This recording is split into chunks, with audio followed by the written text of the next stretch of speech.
Property ownership comes with a lot of questions, and when damage happens, those questions get a lot more serious. Restoration 101 is a resource for property owners, managers, and industry professionals who want straight answers about the restoration process, the insurance process, and how to make smart decisions when it counts. This is Restoration 101, brought to you by Restoration One of Austin.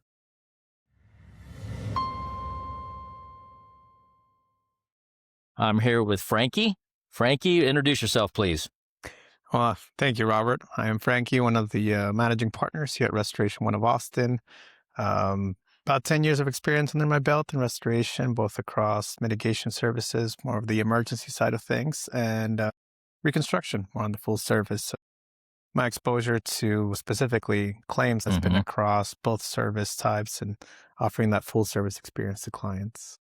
So in the event that, God forbid, something happens and there's an appliance failure, a water heater failure, a slab leak, once that's happened and then you get a provider in there to address and identify the source of the issue, and then you have a remediation company come in there to do an assessment, then it comes into, okay, what does the homeowner need to know on the next steps, and what are they working with? What works in their favor in this deal? Yeah, well, considering the situation, you may be coming across a variety of important factors and topics that you should be focusing on prior to you engaging your insurance company, right? So one of the benefits of bringing on a preferred contractor of your choice or somebody in the industry, like that's a restoration specialist, is that they'll be able to provide you with a full scope or a full layout of the services that are needed in order to restore your property, or how we often say in this industry, bring you back to pre-loss condition, right? So now you're at the determining point where you've probably experienced some sort of loss or catastrophe, and you've taken steps to stop whatever damage or issue may be at hand. And now you've got a restoration professional that's giving you a full layout, right? So at that point, that's the stage of the process where we would recommend that we start contacting your insurance company. Now, depending on which state you're in here in the US, you may have different determinations as to how that may actually fall into place. What I mean by that is, in some states, depending on the level of documentation that you sign with your contractor, they may be able to take more of an active role in that communication. Okay. So in some other states, depending on whatever documents are legal, right, you may need to take a more active approach as the policyholder. Here in Texas, for example, and again, this is coming from the lens of a restoration contractor, not necessarily an adjuster or another adjacent field, but here in Texas, the limitations in the documentation as far as assignment of benefits and other documents like that pretty much push the policyholder to be a little bit more actively engaged with that communication and that engagement with the carrier. Okay. Having said that, we can, we can hold your hand and guide you through that process, right, as we start engaging. So nowadays, there's multiple ways of engaging your insurance company when there's a claim at hand. A lot more often than not, now each carrier, especially the major ones, have their built-in mobile app where you're able to file a claim online. But overall, sometimes it's best just to get on the phone and just contact your insurance company and essentially let them know that you're facing a loss at your property and that you have a restoration professional that you've engaged with. And at that particular moment, especially if you're carrying out that phone call together, they're able to get on the phone and explain that scope of work or whatever work needs to happen in order to bring it back to pre-loss condition. From a timeline perspective, whenever the homeowner notices something's going on, how long of a window do they have to open up an insurance claim or to reach out to their carrier to let them know that something's happened? Yeah, so that's a great question. And that it's going to be dependent per state, right? So each state is going to have their different requirements. There's two key timelines that we should keep in place, right? You have a bigger or larger window to open up a claim, especially here in Texas, and again, state specific, but it is of the utmost importance that you actually go through the steps in order to properly mitigate or take care of the loss at hand. What I mean by that is if you suffer a flood in your property or some sort of other water damage or associated damage that may be linked to a possible insurance claim. And again, this can be very overwhelming to a client that's never gone through something like this. So that's why we recommend engaging a professional at that point. But once you've gotten past that, it is your responsibility as a policyholder that you need to go ahead and take care of that loss within the time frame that is managed across the board. So in the event that something happens, some kind of appliance failure or a supply line leak, your refrigerator's leaking, your water heater fails, your toilet upstairs leaks downstairs, slab leak or foundation stuff, you have insurance companies want to look at a window of when you first notice something to the reaching out or notifying them that an issue has taken hold, correct? That's correct. And if I may expand on that a little bit, I think it's one of those things that's just fundamentally tied into your best interest. You as a homeowner or as a commercial client or whoever may be suffering a loss at that particular moment, it's in their best interest to make sure that you take care of the loss at hand. Primarily because if you're say you're in a water damage situation and you don't go and take care of that, you're going to be in a position where additional damage may occur as a result. Right. So in order to minimize the scope, then you need to get it taken care of as soon as possible.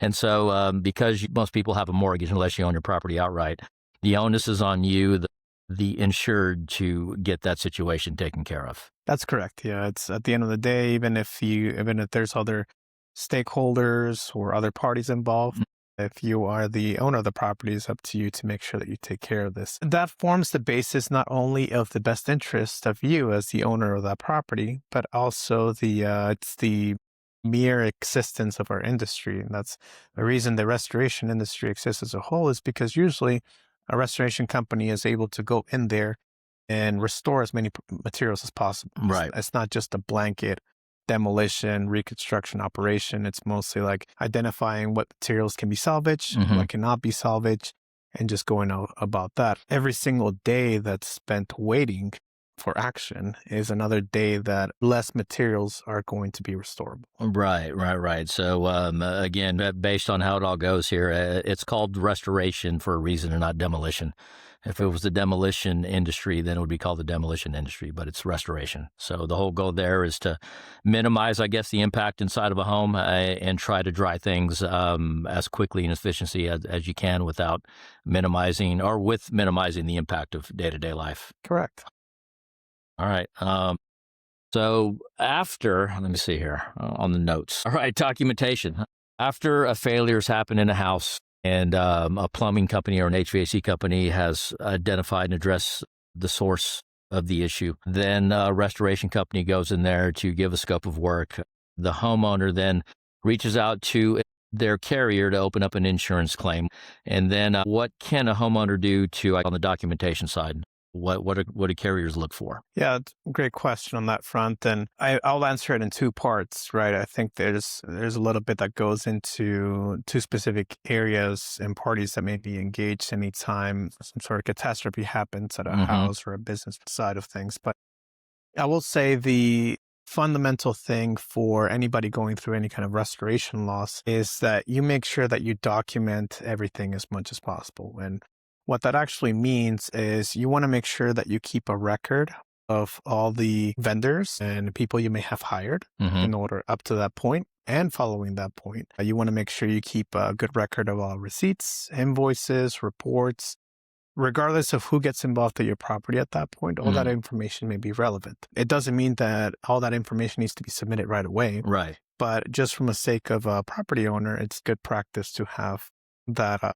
to keep that organized. The second thing I recommend for any policyholder, whether it's for their home or commercial property, is photos, media in general, right? Well, picture's worth 1,000 words. Exactly. We have certain guidelines that we follow here at Restoration One that I think not only are for the benefit of our team members, but could also be for the benefit of clients. One of our guidelines is we take pictures of every room from every corner, right? And we make sure we take them in portrait mode, which is what most people are familiar with, so that you can get the ceiling, the walls, and the floor in one frame. And you just kind of go around the room and record, a sequence of photos. And you do that from every corner of the room. So that'd be good for the homeowner to do that just as documentation. 100%. Okay. And I would also recommend, after doing this for every impacted area, and you may not be entirely sure which rooms are affected because water flows sometimes in mysterious ways. Right. So if you're not entirely sure, document adjacent areas, document adjacent rooms, just for peace of mind purposes. I would also recommend that you supplement these photos with a quick video. All right. Just you walking around, documenting one, the damage if visible and possible. And then two, documenting the state of the rooms in your inventory and or your clothes, contents, etc., and everything else. This is going to be relevant for a couple of reasons. One, you want to show what the property looked like at the time of the loss. Mhm. If there's ever questions about, what happened, how did it happen, what areas did it impact. So you want to make sure that the coverage aligns with the actual results of your loss. And then two, you also want to make sure that you have good record of your personal items, right? So uh, an insurance claim typically, again, this is going to be policy specific, but traditionally you're looking at different buckets, right? You may be looking at a bucket for living arrangements, living arrangements if you can't live in your house anymore. Temporary housing, basically. Exactly. There's going to be a bucket for what we call contents, which is going to be anything that's not tied into the structure, furniture, clothing, rugs, etc. And then you're going to have your actual structural things, which covers like restoration, reconstruction, etc. Anytime you have questions are going to pop up for any of those buckets, and by you going around and documenting everything as a client, as a homeowner, you have your own record. If there's ever any questions or disputes or anything like that, you have a record of where everything is. Because at the end of the day, it tends to be a very chaotic time, but there's a golden opportunity there to just kind of take a step back, take a deep breath, engage a professional, and then form and document everything for your own record keeping. So the insurance, so the carrier basically is going to look at all the variables that are involved and then assign, I guess, what invoice or what category each process is going to go under, be it either contents or temporary housing or what were the other ones that you mentioned? Yeah, so more of the structural, like reconstruction. okay. Exactly. And I think that's all going to fall into every insurance company is going to have their own systems and process and workflows, hundreds of them out there. But at least that gives you a guarantee that you have a good fail-safe system if any questions pop up or there's any comments or concerns down the road. So that's one part of the equation, right? The second part of the equation is I would actively engage, contractors, vendors, restoration professionals, whoever you've engaged to work at your property at that point. Make sure that you're asking them proper questions regarding their documentation guidelines, their procedures, and what type of assurances and storage they give from that point on. Because half the equation to this whole deal is when you go through a claim, not only the documentation you're submitting as a policyholder, but also the documentation that these professional parties are going to actively submit following work performed on your property. So it's more of like a checks and balances kind of deal. Correct. I mean, because ultimately the insured, the homeowner, is the person that's responsible for everything that's going on inside the house. And so I guess what you're saying too, with that checks and balances, kind of help them double check that they're on top of all the documentation and inventory and receipts and everything else, scopes of work. Correct. And it's not a matter of babysitting your contractor, right? Nobody has the time or the energy to do something like that. It's more about the fact of making sure that the individual that you've, contracted to be the subject matter expert at your home to restore your home or fix your issue or whatever else may be, that they're aligned with the documentation guidelines that are going to be setting you up for success when managing your claim. And, there's a lot of things going on in the industry. At the end of the day, we do have claims that may be fraudulent or, claims that may not entirely align with payouts. So documentation just keeps both parties honest, right? Because it just allows everybody to just look at the facts, right, and not necessarily the feelings. Right. From a timeline perspective on once a claim has been filed and things of that nature, what are you looking at as far as like insurance companies? How are they with getting things going with timelines? It's going to be entirely dependent carrier by carrier. We'll say at this particular moment, just in my own personal experience, it's going to be a pretty overwhelming process or period, particularly if you're a, policyholder that's dealing with their personal home or their homestead. But, it can also apply to the business owners, so their commercial building and their operations are interrupted. But overall, response times are going to vary, which means that it's fundamental and hyper important that you go through the steps to make sure that you're not putting yourself at risk or in peril of not fulfilling your requirements as the policyholder, right? Every policy is going to be a little bit different. We're not adjusters, so I can't comment on interpretation of policy. But overall, on a very basic sense, you have, as a policyholder, the responsibility to, if you have a loss or a risk, to take care of that, mitigate it outside of the scope or constraint of policy limits. Additionally, it's about the carrier or the insurance company making you whole or bringing you back to pre-loss condition. Nothing more, nothing less. So you're your best advocate through all of this. Yeah, that's a very basic overview. Obviously, it can vary by 1,000 different factors, but at the end of the day, you just want to make sure that you're not putting yourself at risk of, not fulfilling your end of the contract, right? Right. When I say contract, I'm talking about your insurance policy. Right, because you do have a contract with your insurance carrier to maintain the home. So your response from a carrier may be immediate. It may be radio silence. It may be a combination of different outreaches. But at the end of the day, you just need to make sure that you get your documentation taken care of, that you hire a professional to take care of the problem, and that you're mitigating any sort of additional risks to your property. I will say typically most of our processes and most of our files are split off between two main stages. First stage being more of the mitigation, which is if you were talking about a traditional water damage job, demolition, cleanup, application of antimicrobials, dry outs, and that's it. Then the second phase is more of a reconstruction, putting it back together. Phase one is of the utmost importance, and that's where speed and care should be top of the list. So even if you're not getting a response, we advise all our clients to make sure they're fulfilling phase one. There's a natural pause between phase one and phase two, which is sometimes frustrating to clients because they just want to put their house back together. But that's where the bulk of the approvals, the questions, the reviews from the carrier take place. So don't let the lack of response or proper response slow you down for fulfilling phase one, but make sure you take a pause before you put it back together so you can properly address any documentation, technical questions, or any other miscellaneous items that may come into play. So with restoration being the two-part thing, as far as mitigation being the first part and reconstruction the second part, it seems like the mitigation is more of the emergency and needed now deal that also has a certain price point. And I can only imagine that with the reconstruction aspect of it, there's a higher degree of dollar amounts, and so they're more on.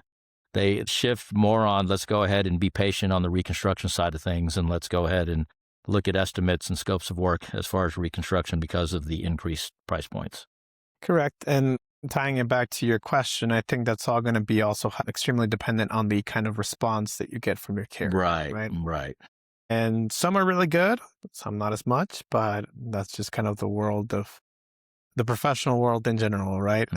So if you're not actively satisfied with the level of response you're getting, or I should say attention, the old school follow-up never hurt anybody, right? So I would actively encourage you to, once you're usually going to get adjuster information on day one, once you file your claim, that tends to be automatic most of the time. Don't be shy with follow-ups as the policyholder, right? It's just emails, calls, text messages. What's the status of my claim?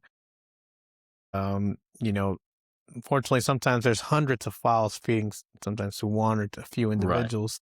So you want to, state your case to making sure you're putting your file to the top of the list. So if you have, if you're one of, say, multiple hundred files that are in there, what basically you're saying is be the advocate for yourself, know your policy. The squeaky wheel gets the grease. Let them know upfront and personal right when you have the conversation with the adjuster that, hey, I kind of am going to be a thorn in your side until you get all this fixed. Oh, you can tell them that and then surprise them with all the smooth documentation that you've prepared, and then suddenly everything's smooth.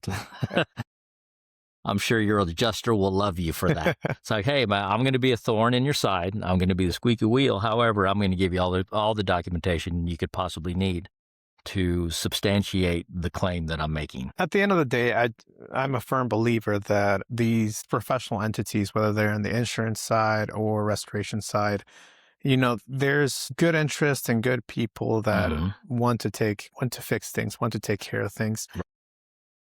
But we're dealing with something a higher degree of complication, or I should say complexity, when it comes to insurance claims, interpreting policies, and all the different parties involved. So the better documentation that you prepare as a policyholder, and the better documentation your contractor Right. provides, well, on all sides of that end, the better off you're going to be. And Sure. Yeah, it's like, okay, you're your own advocate. The insurance company, your carrier is putting all the responsibility on you to get this problem fixed. You, as a homeowner, are hiring contractors to do the work. And so basically, for all intents and purposes, the homeowner somewhat becomes a project manager to a degree, because ultimately they are responsible for all of this when push comes to shove. yeah, and you can interpret that, because that can be a little bit, in my experience, a little bit intimidating. For right? 100%, it can be. In our instance, for example, if you were to engage with our services, you would get assigned a project manager who would take your project from start to finish. Right. But that's a good way of going about your insurance claim, right? And Mhm. you can also, if that's too heavy of a term, you can also think yourself as your own personal claim manager, right? You're Yeah. just making sure that everything's just pushing through, and But- you're surrounding yourself with good professionals. Oh, well, that's part of the deal of, when you bring in a provider that does these types of services, to qualify and ensure that, all right, they're going to have somebody that's dedicated on the project management side to help you deal with the insurance company and help you guide you through this process. Correct. Yeah, the analogy we give all the time is, again, this is state specific, right? Mhm. But in Texas, there's really not a lot the contractor can do with your carrier outside of whatever the insurance company is willing to listen to from a legal standpoint, right? So, but the typically how we describe the process is, if we were to picture an insurance claim as us going on a road trip, the policyholder is going to be the one driving the car. Right. And we're just driving along this claim. We're trying to get to our destination, which is making you whole again. And as we're driving this road, we're going to navigate a series of curves, of intersections, of exits. And we're going to be the ones in the co-pilot seat guiding you through and letting you know which path to take, right? Yeah. Based on our professional expertise, not from a place of interpreting policy, but from a place of expertise in the restoration industry. Right. And as you, the driver, you have to qualify the people that are chirping in the passenger seat and the back seat. I'm hungry and we need to get gas, and how much longer before we pull over? Yeah, the driver ultimately makes that determination on who gets to eat and who doesn't. And sometimes how much, sometimes the most common question on that phone is, are we there yet? Right. Yeah. How much longer are we there yet? I'm hungry, but didn't you eat 2 hours ago? Yeah, but I didn't like the snacks that you gave me. Yeah, basically the same kind of thing. Man, I know, man. All things restoration. Okay, yeah, we've covered how claims work, documentation. We covered some tips, timeline, expectations. Is there anything else you kind of want to throw in on this with navigation of insurance claims? Yeah, so there's going to be the process may be as short as 30 days. That's the shortest I've ever seen it, and it was 30 days. Just because the carrier was responding very fast, and clients were submitting documentation. I've seen them be a multi-month long efforts, right? It's very tough to keep up that level of energy and engagement for that long. But at the end of the day, you want to make sure that you get your property back into pre-loss condition. Sure. Right? So the only engagement I would do on that front is, you can do the bulk of the work as far as documentation and your case and everything else on the front end. That's very important, right? Making sure at the time of your loss, you go around, you take photos, take videos, document the affected areas, and then make sure you do your homework and bring in a qualified contractor to take care of the different phases of the project, right? You're talking about the repair of the problem, the restoration work or the mitigation work, and then the reconstruction work, right? Having a good partner by your side for those phases is going to be a night and day difference. And let them take once you've vetted them, let them take the bulk of the communication and the pushing so that you can prepare yourself towards the end. Because once you're coming up at the end of the whole process, it's very important that you button it up nicely. Right. And what that means is you audit the expenses that you've had up to this point. You audit how much you've received from your insurance company. You make sure that whatever you receive from your insurance company plus your out-of-pocket contribution, which is your deductible contribution, matches up to your expenses. And you make sure that all the documentation they've submitted or is pending on submission has been submitted, right? Because there's a lot of opportunities for leakage that is probably most apparent towards the back end. The first example would be what I just mentioned right now, just making sure that you've submitted all your receipts. Even if you think something is not inherently covered by your claim or you've explicitly received notification, submit it anyway. There may be something in your policy that covers you, or there may be something, or, give them the burden of letting you say no. Right. Or letting them say no, right? I'm talking about receipts for you fixing the problem, any contractor you may not pay for directly that wasn't paid by your company. If you had to book a hotel because you couldn't live in their house at night, or take out, even your electrical bill. Usually the differences is pretty small, legible when you go through a process, but all those things kind of add up. Sure. And it's very important that you just submit everything and keep a good record of that. Let them tell you no what's covered and what's not covered. Right. And on the flip side of that, there's other things that may be apparent throughout the process that may not be relevant or a lot of people know about. But the most common one that I can think of on the back end is going to be the concept of recoverable depreciation. Now, I don't want to get too in the weeds right now, but typically when you have a reconstruction estimate that's approved for your property, right? You suffered a loss, all your drywall was cut off, floors were removed, baseboards were removed. Now you've got a contractor coming in there and putting the walls back up, painting your walls, painting your baseboard, painting your floor, installing your floor. Typically, there's going to be, in most policies, a sum of money that's not immediately paid out to the client or the policyholder until they've completed the work. For internal or interior home restoration projects, most of the time that's going to be recoverable. For exterior, it may be recoverable, it may not be non-recoverable. You'll find all these details in your documentation that your carrier provides. Your contractor should be able to explain and walk you through that. But you want to make sure none of those funds are pending. And part of tidying it up on the back end, is making sure that you submitted all the documentation that's been requested, and that you ask these types of questions. It's just like, looking over my documents, I saw that there's recoverable depreciation. Has this been paid out or not? Right. So know your policy. Correct. And again, I know this can seem overwhelming and be a lot, but for sure. It's just a matter of staying, one, look at all the resources that are available out there, because statistically speaking, you'll only go through this once if you suffer, some sort of loss. Right. And it might be the first time you go through something like that. 100%. And as a homeowner, when I had homeowners insurance, it's like, okay, you just assume that you're covered. I mean, when I got into this industry, I was floored at how little I knew about my insurance policy. After years in it now and file after file after file, it's like, okay, most people have no idea what their policy really is, what it states, what the fine print is, what's covered, what's not covered, if there's a cap, if there's not a cap. It just goes on and on and on. Correct. I would actually encourage all policyholders to be engaging with their carrier, or their agent, I should say, and ask questions about their policy. Right. If you don't know where to start, there's a lot of really useful resources online. We also, with all the different AI tools out there, you can draw up a quick prompt for like, hey, what should I ask my insurance agent in order to make sure that I'm properly covered for any instances of water damage, mold remediation, et cetera, anything that may be impacting my property.